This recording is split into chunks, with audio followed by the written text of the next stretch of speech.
مولانا اقبال قریشی صاحب کے بیانات اور وظائف کے لیے وظائف الصالحین ٹی وی کو سبسکرائب کریں۔ وسلام علی عباده الذین اصطفى خصوصا علی سید الرسل وخاتم الانبیاء وعلى آلہ واصحابہ نجوم الہدى اما بعد فاعوذ باللہ من الشیطان الرجیم بسم اللہ الرحمن الرحیم وقال اللہ تبارک وتعالی فی کلامہ المجید والفرقان الحمید یا ایتها النفس المطمئنہ ارجعی الی ربک راضیۃ مرضیہ فادخلی فی عبادی وادخلی جنتی صدق اللہ العظیم۔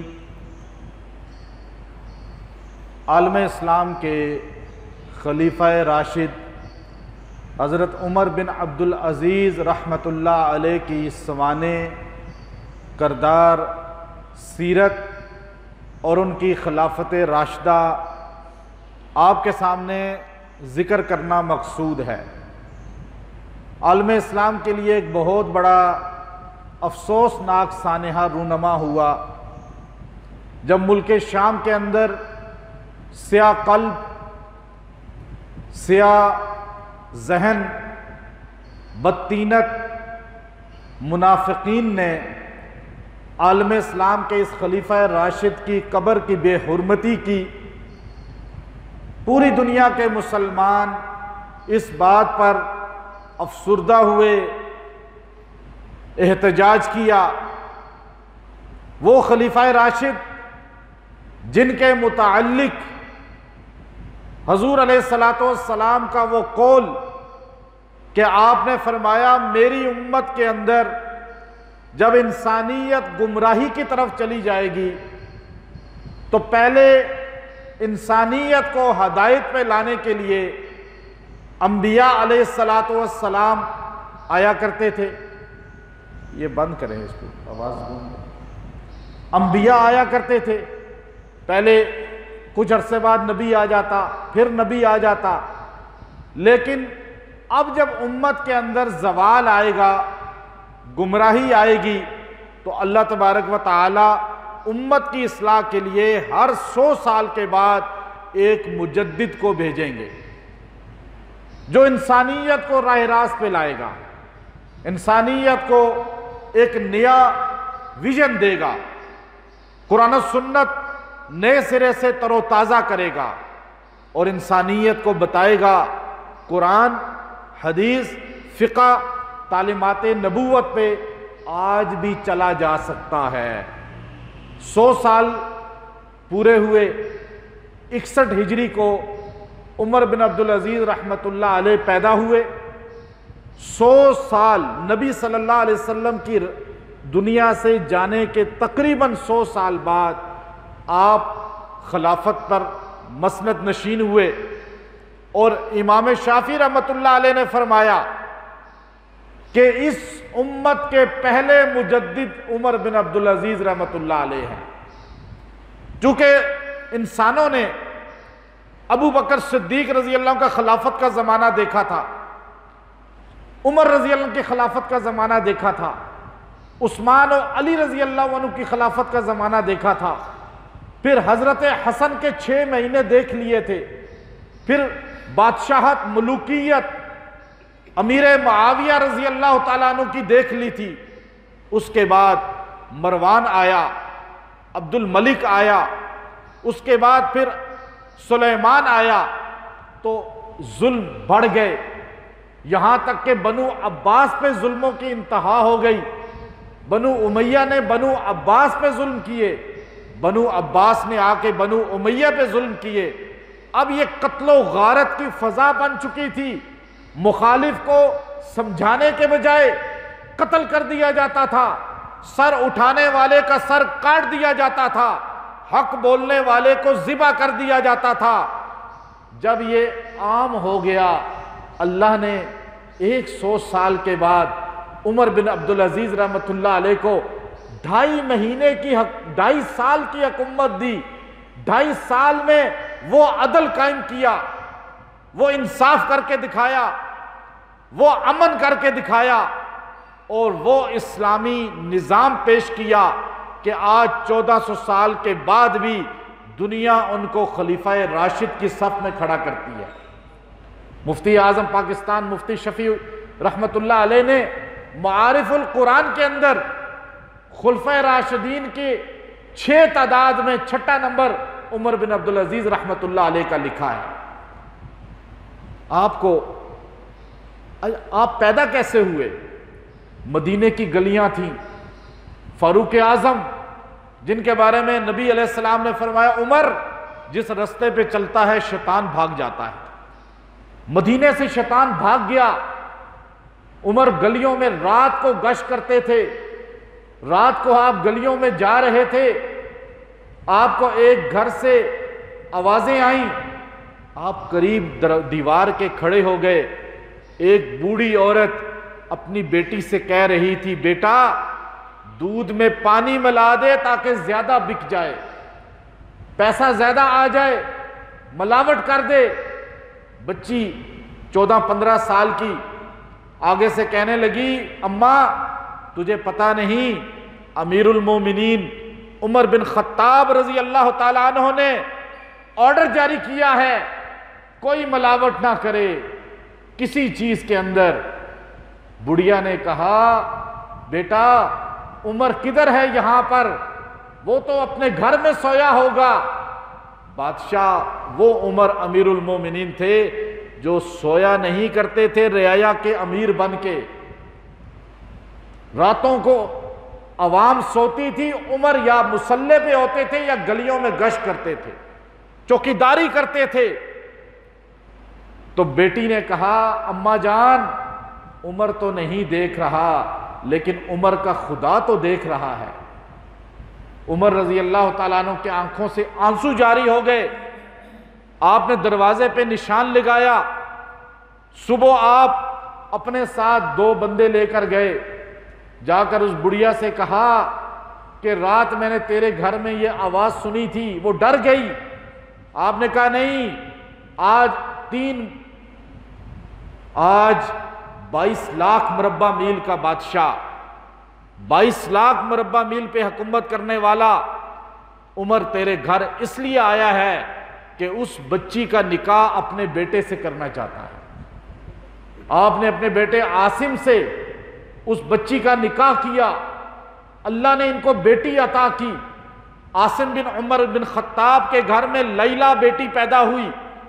اس لیلہ بنت عاصم بن عمر بن خطاب یعنی عمر فاروق کی پوتی، اس کا نکاح مروان بن حکم کے بیٹے عبدالعزیز بن مروان کے ساتھ ہوا، اور اس مروان کے بیٹے عبدالعزیز کے گھر میں جو بچہ پیدا ہوا اس بچے کا نام اپنے دادا، لڑکی نے اپنے دادا کے نام پر عمر رکھا، اور وہ عمر ثانی عمر بن عبدالعزیز بن کے تاریخ کا ایک درخشندہ ستارہ بن گیا۔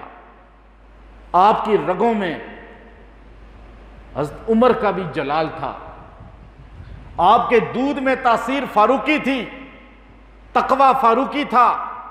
اسی لیے بدبختوں نے جو عمر بن خطاب کے دشمن ہیں، جو نام عمر سے بغض رکھنے والے ہیں، ان کو عمر ثانی کے نام سے بھی بغض ہے، قبر کی بے حرمتی کی۔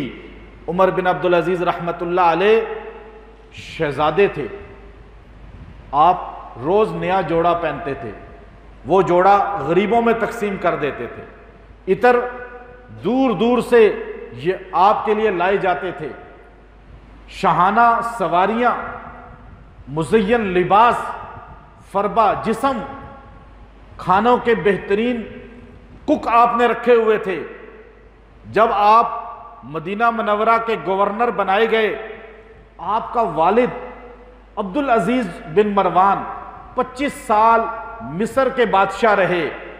بادشاہ مصر کا بیٹا عمر بن عبدالعزیز، آپ اتنے لاڈلے تھے کہ آپ کے چچا عبد الملک بن مروان جو بادشاہ 3 براعظم کا تھا، اس نے کہا بھتیجے میں اپنی سب سے جو لاڈلی بیٹی فاطمہ بنت عبد الملک ہے اس کا نکاح تیرے ساتھ کرتا ہوں۔ یہ فاطمہ آپ کے نکاح میں آئیں، یہ عبد الملک کی بیٹی تھی، ادھر مروان آپ کا دونوں کا دادا تھا، آپ کا نکاح فاطمہ سے ہوا۔ آپ کے پاس انبار، فاطمہ کو خالی عبد الملک نے جو سونے کا سیٹ دیا وہ آج 5 کلو سے زیادہ بنتا ہے۔ پھر گھر میں نوکرانیاں، خداماں، ہر چیز کی ریل پیل، یہ بادشاہ کے بیٹے، وہ بادشاہ کی بیٹی، اور آپ نے جب آپ کو مدینے کا گورنر بنایا گیا، اس سے پہلے ظلم مدینہ میں بہت ہو چکے تھے، بادشاہوں نے برپا کیے۔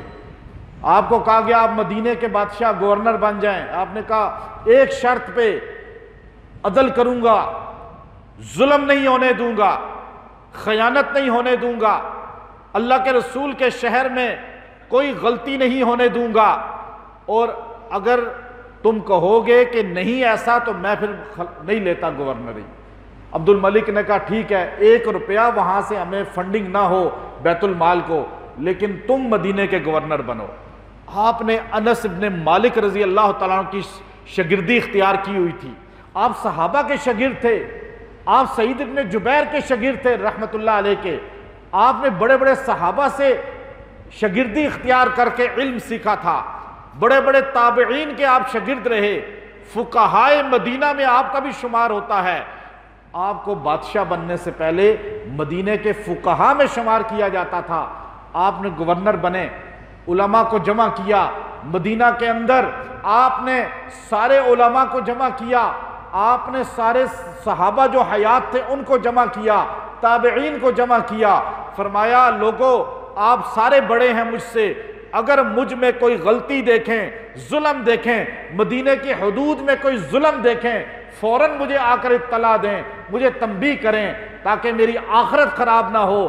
آپ نے 7 سال مدینے کی خلافت کو سنبھالا، مدینے کی گورنری کو سنبھالا، وہ ایسا روشن دور تھا کہ مدینے کے لوگ جھولیاں اٹھا اٹھا کر آپ کو دعا دیا کرتے تھے کہ آپ کے 7 سالہ دور میں ایک ظلم بھی مدینہ کے اندر نہیں ہوا۔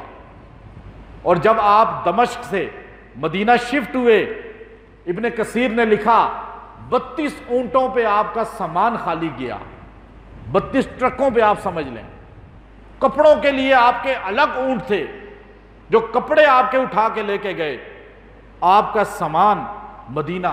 لیکن اس کے بعد عبد الملک فوت ہوا، سلیمان بادشاہ بنا، ولید بنا، پہلے ولید بنا، ولید کے بعد سلیمان بنا۔ سلیمان کو ایک بیماری لگی، وہ بیماری ایسی تھی کہ اسے یقین ہو گیا کہ وہ بچ نہیں پائے گا۔ اس نے وصیت نامہ لکھا، رجا ابن حیا بہت بڑے ولی اللہ لیکن وزیر اعظم تھے، عالم تھے، وہ ان کو کہا یہ وصیت نامہ لپیٹ کے رکھ لیں، جب تک میری قبر پہ مٹی نہ ڈالیں اس کو کھول کے پڑھنا نہیں ہے۔ اب آپ کو شک ہوا کہیں مجھے جانشین نہ بنا دیا گیا ہو، آپ چپکے سے آئے، کہنے لگے اے رجا اگر میرا نام اس کے اندر شامل ہے تو آپ کو میں درخواست کرتا ہوں آپ کاٹ دیں، میں بھارے خلافت نہیں اٹھا سکتا، میں مسلمانوں کا بوجھ نہیں اٹھا سکتا۔ ولید کے بیٹے آئے، سلیمان کے بیٹے آئے، ہشام بن عبد الملک آیا، مسلمہ بن عبد الملک آیا، اور الگ الگ آ کر کہنے لگے رجا اگر اس میں ہمارا نام نہیں ہے تو آپ شامل کر دیں، ہم یہ اپنے خاندان کی حکومت لینا چاہتے ہیں۔ اب آپ دیکھیے کتنا فرق ہے۔ تو جب قبر پہ وہ کھولا گیا تو اس میں آپ کا نام تھا خلافت میں، آپ رو پڑے، لوگوں کو جمع کیا، لوگوں میں بوجھ نہیں اٹھا سکتا، تمہاری مرضی کے بغیر میرا نام لکھا گیا ہے، تم چاہے تو مجھے ختم کر دو، میں نہیں تمہارا بادشاہ بن سکتا۔ علماء آپ کے گرد جمع ہو گئے، سردار جمع ہو گئے، کہا آپ کی 7 سال کی دورے مدینہ ہم نے دیکھا ہے، آپ کی خلافت مدینہ کی ہم نے دیکھی ہے، یہی خلافت اگر اس جگہ ہوئی تو امن دنیا میں قائم ہو جائے گا۔ 3 بر اعظم، ایک پاکستان جتنا ملک نہیں، یہ آپ عرب نہیں، افریقہ، یہاں پاکستان تک، یہ ملتان محمد بن قاسم پہلے آ چکے تھے، یہ افغانستان، یہ بخارا، سمرقند، رشیا تک، ادھر ترکی تک، یہ سارا ایک بادشاہ عمر بن عبدالعزیز رحمت اللہ علیہ، عرب سارا اسی میں شامل ہے۔ یہ جتنے عرب ملک ہیں، مصر، تیونس، الجزائر، یہ سارے اسی میں، عراق، شام، اردن، سعودیہ، یہ سارا اس میں شامل ہے۔ اتنی بڑی سلطنت کا آپ کو 44 لاکھ مربع میل کا بادشاہ بنایا گیا۔ آپ وہ جو 32 اونٹوں پہ آپ کا سامان گیا تھا وہی واپس آیا، آپ نے یوں باہر رکھا، کہا یہ سارا بیت المال میں جمع کر دو۔ اپنی بیوی سے بلایا، کہا تم آج خاتون اول بن گئی ہو، خاتون اول ہے نا، کہا آج خاتون اول بن گئی ہو، اپنا سارا زیور بیت المال میں جمع کرا دو یا مجھ سے طلاق لے لو، اب میں بوجھ نہیں اٹھا سکتا۔ اب آپ کی بیوی وہ شان رکھتی ہے جس کا باپ عبد الملک بادشاہ، بھائی ولید بادشاہ، بھائی سلیمان بادشاہ، خامد عمر بن عبدالعزیز بادشاہ، بعد میں بھائی ہشام بادشاہ، بعد میں دوسرا بھائی مسلمہ بادشاہ، 6 بادشاہوں کی بہن اور بیٹی اور بیوی، اس نے فوراً اپنا سارا زیور بیت المال میں جمع کرا دیا۔ آپ جب گھر آئے تو آپ کا رنگ اڑا ہوا تھا، آنکھوں سے آنسو جاری تھے۔ لونڈی آپ کی باندی کہنے لگی میں تو آپ کو دیکھتی تھی آپ اتنے حشاش پشاش ہوتے تھے، یہ آپ کو کیا ہو گیا؟ تو آپ نے فرمایا کہ مجھ پر وہ بوجھ پڑ گیا ہے کہ ایک بھی میری سلطنت میں انسان اگر بھوکا پیاسا یا ظلم کا شکار ہو گیا تو میں قیامت کے دن دوزخ کا ایندھن بن جاؤں گا۔ ایسے حکمران سوچتا ہے کوئی؟ یہاں تو کورونا سے بھوک سے مر رہے ہیں، کورونا سے کیا مریں گے، پتہ نہیں پیسہ کس کو دے رہے ہیں، غریب آدمی کے گھر میں تو چولہا ہی نہیں جل رہا۔ ایسے مدینے کی ریاست نہیں بنتی، ایسے عمر بن عبدالعزیز رحمت اللہ علیہ کی طرح کوئی نہیں کر سکتا۔ آپ 2.5 سال امیر رہے، 2.5 سال، لباس جو پہنا کرتا تھا ہر روز نیا، اور آپ کا لباس اسپیشلی آتا تھا، سارا کچھ بیت المال میں دے دیا، جسم پہ ایک کپڑا چھوڑا۔ حالت یہ تھی کہ جب آپ بیمار ہوئے تو آپ کو دیکھنے لوگ آتے تھے، تو آپ کے سالے ہشام نے اپنی بہن فاطمہ بنت عبد الملک سے کہا کہ اے فاطمہ، اتنے لوگ عیادت کے لیے آتے ہیں امیر المومنین کی، ان کے کپڑے میلے اور پیوند لگے ہوئے ہیں جگہ جگہ، تو آپ ان کو نیا سوٹ پہنا دیں۔ تو فاطمہ رو کے کہنے لگی کہ آپ کے بنوئی عمر بن عبدالعزیز امیر المومنین کے پاس ایک سوٹ کے علاوہ سوٹ ہی کوئی نہیں ہے، وہ ایک ہی جوڑا دھوتے تھے پہن لیتے تھے، دھوتے تھے پہن لیتے تھے۔ 100 سال کے بعد مجدد امت نے امت کو بتا دیا کہ نبی کی زندگی آج بھی اپنا کر خلافت کی جا سکتی ہے۔ جب آپ نے ہر ایک سے، آپ نے کہا عبد الملک کے دور میں، اس سے پہلے مروان کے دور میں، اس سے پہلے یزید کے دور میں، اس سے بعد معاویہ بن یزید کے دور میں، اور اس کے بعد سلیمان کے دور میں، جتنی جائیدادیں یوں تقسیم کی گئیں، زمینیں الاٹ کی گئیں، جتنے بیت المال سے چندے دیے گئے، قرضے دیے گئے، جیسے آج ہوتے ہیں۔ آپ نے کہا لسٹیں لاؤ، ایسے نہیں جیسے ہمارے حکمران نے آوازیں لگائی اس کے بعد پکڑا ہی کسی کو نہیں، ایسے نہیں تھے وہ۔ آپ نے کہا لسٹیں لاؤ، سب سے زیادہ لسٹیں آپ کے چچا زاد، مامو زاد، خالہ زاد کی تھیں۔ آپ نے کہا ان ساروں سے زمینیں واپس لو، تاریخ ابن خلدون اٹھائیں، تبری اٹھائیں، ابن ہشام اٹھائیں، ابن کثیر اٹھائیں، آپ کو فتوح البلدان اٹھا کر دیکھیں، آپ کو یہ ساری چیزیں ملیں گی۔ آپ نے کہا ہشام سے واپس لو، مسلمہ سے واپس لو، ایک ایک بندے سے آپ کا خاندان آپ کا مخالف ہو گیا، یہاں تک کہ زمینیں جن سے چھینی گئی تھی غریب لوگوں سے، ان غریب لوگوں کو زمینیں، ان کے پیسے، ان کے گھر واپس کرنے شروع کیے۔ ابن کثیر نے لکھا کہ عراق کا خزانہ خالی ہو گیا، وزیر اعظم آ کر کہنے لگا امیر المومنین اگر آپ نے یوں ہی پیسے اور زمینیں واپس کی تو ہم دیوالیہ ہو جائیں گے. آپ نے کہا دیوالیہ ہو جانا منظور ہے لیکن جہنم کا ایندھن نہیں بنوں گا. آخر شام سے آپ نے پیسہ منگوایا بیت المال میں. تو یہ ایک زندگی تھی. ایک عیسائی کو زمین غصب کی آپ کے سالے ہشام نے, بعد میں بادشاہ بنے. ہشام بڑا جلال والا بادشاہ تھا, اس کا چہرے پہ کوئی دیکھ نہیں سکتا تھا, اتنا جلال تھا. جب اس نے عیسائی سے زمین قبضہ کی غصبانہ, آپ نے کہا دونوں کو عدالت میں لاؤ. دونوں کو ہشام, میں سالہ ہوں بادشاہ کا, میں بادشاہ کا بیٹا ہوں, وہ اکڑ کے الگ کھڑا ہونے لگا. آپ نے کہا اس کے ساتھ کھڑے ہو جاؤ, اس وقت تم بادشاہ کے بیٹے نہیں بلکہ تم اس وقت مجرم ہو, ملزم ہو. وہ بڑا غصے میں آیا لیکن آپ نے اس کو ملزم کے ساتھ کھڑا کیا. ایسا عدل ہے کہ یہ ہے عمر ثانی خاندان کو آپ پہ. اب آپ کے گھر میں آپ کو انگور کھانے کا دل چاہا 1.5 سال کے بعد خلافت کے, پیسے نہیں تھے انگور کھائیں. آپ نے اپنی بیوی سے کہا کہ کوئی پیسے ہیں گھر میں؟ اس نے کہا 1 درم بھی نہیں ہے. آپ نے کہا میرا بہت دل چاہ رہا ہے کہ میں انگور کھاؤں. آپ نے اپنے وزیر کو بلایا, رجا وہی وزیر. آپ نے کہا کچھ میری تنہا ایڈوانس دے دو, میں انگور لینا چاہتا ہوں. دوسری جگہ آپ کے بچوں نے عید کے کپڑوں کے لیے کہا.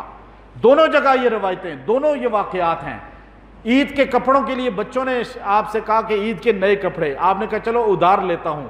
تو رجا نے کہا امیر المومنین لکھ کر دے دیں, کیا آپ 1 مہینہ زندہ رہیں گے کہ جو ادھار واپس کر لیں گے؟ آپ نے فرمایا نہیں, مجھے اپنی زندگی کی گارنٹی نہیں. بچوں سے کہا کہ تم اسی کپڑوں میں عید کر لو, تمہارا باپ اپنی آخرت خراب نہیں کر سکتا. آپ نے اپنے بچوں کو مرتے وقت سامنے بٹھایا اور آپ نے فرمایا کہ میرے بچوں, میں چاہتا تمہیں ولید کے بچوں کی طرح, سلیمان کے بچوں کی طرح, عبد الملک کے بچوں کی طرح, مروان کے بچوں کی طرح جائیدادیں چھوڑ کے جاتا, تمہیں بہت کچھ دے کے جاتا, لیکن میں دوزخ میں چلا جاتا تو میرا کیا فائدہ تھا؟ میں تمہیں دین دے کے جا رہا ہوں اور مجھے یقین ہے اللہ تمہیں ضائع نہیں کرے گا. وہ بادشاہ جو اپنے بچوں کو زمینیں, جائیدادیں اور بہت کچھ دے کر گئے, ان کے بچے, تاریخ بتاتی ہے, بعد میں دمشق کی جامع مسجد کی سیڑھیوں پہ بھیک مانگا کرتے تھے اور عمر بن عبدالعزیز کے بچے جو ہے صدقہ خیرات کیا کرتے تھے. اللہ ضائع نہیں کرتا. خاندان کو افسوس تھا. خاندان نے کیا کیا کہ زہر, ایک غلام کو 1000 اشرفیاں دی, کہا زہر دے دو امیر المومنین کو تاکہ رستے سے ہٹ جائے. اس نے زہر دے دیا. آپ کو پتہ چل گیا, آپ نے اس کو بلوایا, اسے کہا اشرفیاں لاؤ. اس نے 1000 اشرفیاں آپ کے ہاتھ میں رکھی.